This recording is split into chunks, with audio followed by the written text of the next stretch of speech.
It started like a normal day on the beach. We make preparations to board the boat, going to the island, and nothing looked out of the ordinary.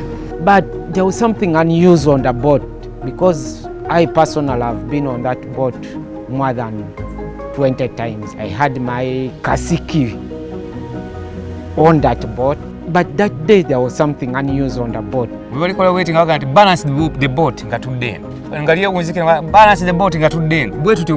Ejukira kwali ku luyimbo lugamba bazikoze zaweze. So meaning ya balance the boat ne tubulirako ddala. Our problem weva. And I'm like now we're not ready. To me, in my head personally, I was like, now this is the moment. When that incident happened, it took me like 2 years not even to attend any social event that is happening on the lake because it was still trauma that was really ringing into my mind. But also that really puts us to understand this has happened, what measures are we putting across?